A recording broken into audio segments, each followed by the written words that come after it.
আসসালামু আলাইকুম রহমতুল্লাহ। আশা করি সবাই ভালো আছেন। আমরা আসলে সবাই ভালো কিভাবে থাকবে বা আছেন সেটা খুবই আসলে কষ্ট লাগে। তো আমাদের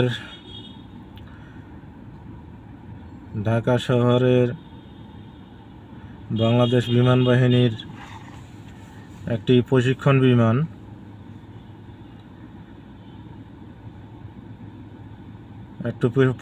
বিমান বিধ্বস্ত হয়েছে। এটা আমাদের বাংলাদেশের সুনামধন্য এক শিক্ষা প্রতিষ্ঠান। সেই প্রতিষ্ঠানের নাম হইল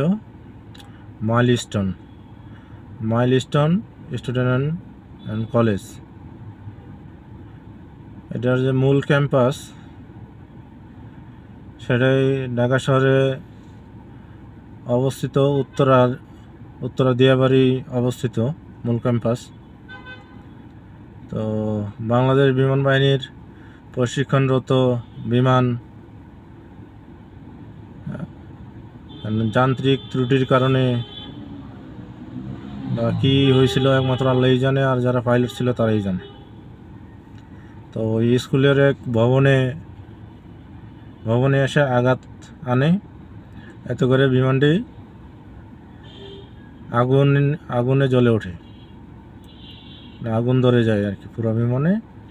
তো এখন পর্যন্ত পাওয়া খবর একজন নিহত হয়েছেন, আর অনেকজনই হলো আহত।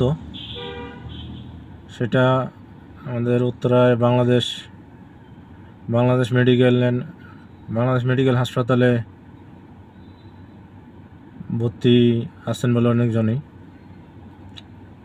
তো আসলে আমাদের বাংলাদেশের জন্য এটা আজকে খুব ভারাক্রান্ত মন নিয়ে কথাগুলো বলতে হইতেছে। মানে খুবই আমাদের বাংলাদেশের মানুষের জন্য এটা একটা আসলেই কষ্টকর ব্যাপার আমাদের। যাক, আল্লাহ পাক যে যেখানে থাকুক সবাই যেন আল্লাহ পাক ভালো রাখে, সুস্থ রাখে। আর যারা ইন্তিকাল করেছেন কতজন, এখন একজনকার খবর পাওয়া গেছে, আর কতজন মারা যান আল্লাহ পাকই জানেন। তো আল্লাহ পাক যেন প্রতি শহীদ পরিবারের ধৈর্য ধারণ করার তৌফিক দান করেন, এবং যারা সুস্থ আছেন তাদেরকে সুস্থতা আল্লাহ পাক দান করেন। আমিন। আসসালামু আলাইকুম রহমতুল্লাহ।